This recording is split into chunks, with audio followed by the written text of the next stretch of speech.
اعوذ باللہ من الشیطان الرجیم بسم اللہ الرحمن الرحیم سورہ انبیاء کی چند آیتیں پڑھ رہا ہوں۔ وَنَضَعُ الْمَوَازِينَ الْقِسْطَ لِيَوْمِ الْقِيَامَةِ فَلَا تُظْلَمُ نَفْسٌ شَيْئًا، اور ہم قیامت کے دن انصاف کی ترازو رکھیں گے، پس کسی جان پر ذرا بھی ظلم نہ ہوگا۔ وَإِن كَانَ مِثْقَالَ حَبَّةٍ مِّنْ خَرْدَلٍ أَتَيْنَا بِهَا، اور اگر رائے کے دانے کے برابر بھی کسی کا عمل ہوگا تو ہم اس کو حاضر کر دیں گے۔ وَكَفَى بِنَا حَاسِبِينَ، اور ہم حساب لینے کے لیے کافی ہیں۔ وَلَقَدْ آتَيْنَا مُوسَى وَهَارُونَ الْفُرْقَانَ وَضِيَاءً وَذِكْرًا لِلْمُتَّقِينَ، یہ بالکل سچ ہے کہ ہم نے موسیٰ اور ہارون کو فیصلہ کرنے والی نورانی اور پرہیزگاروں کے لیے بعض و نصیحت والی کتاب عطا کی ہے۔ الَّذِينَ يَخْشَوْنَ رَبَّهُمْ بِالْغَيْبِ وَهُمْ مِنَ السَّاعَةِ مُشْفِقُونَ، جو بن دیکھے اپنے رب سے ڈرتے ہیں اور وہ قیامت کا خوف رکھنے والے ہیں۔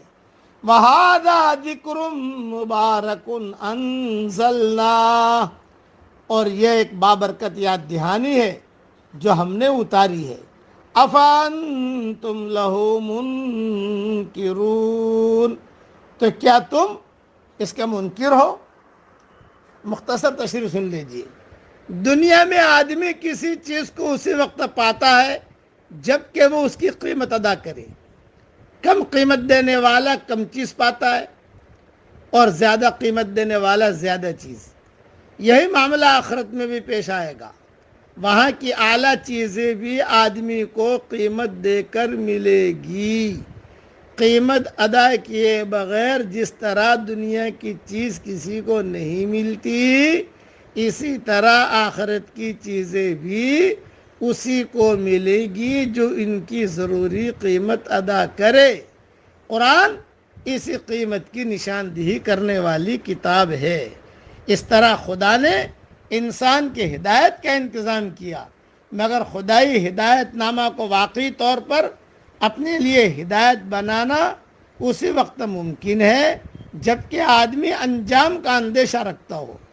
اس کی اندیشہ ناک نفسیات اس کو اس حد تک سنجیدہ بنا دے کہ وہ ہر دوسری چیز کے مقابلے میں حق و صداقت کو زیادہ اہمیت دینے لگے۔ دوسرا، حدیث میں ہے کہ بعض اعمال کے مجسم ہونے کا ثبوت ملتا ہے۔ مثلا صاحب قرآن کے لیے قرآن ایک خوش شکل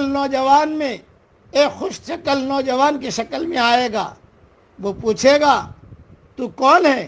وہ کہے گا کہ میں قرآن ہوں جسے تو راتوں کو قیام اللیل میں بیدار رہ کر اور دن کو پیاسا رہ کر پڑھا کرتا تھا۔ مسند احمد میں بھی یہ روایت ہے، ابن ماجہ میں بھی یہ روایت ہے۔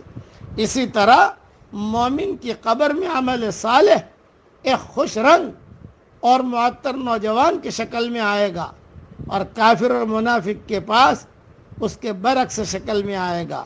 مسند احمد جلد 5 صفحہ 287 پر یہ روایت موجود ہے۔ اسی لیے قرآن کے پڑھنے کی خوب کوشش کریں، سمجھنے کی کوشش کریں۔ اللہ تعالی ہمیں توفیق عطا فرمائے۔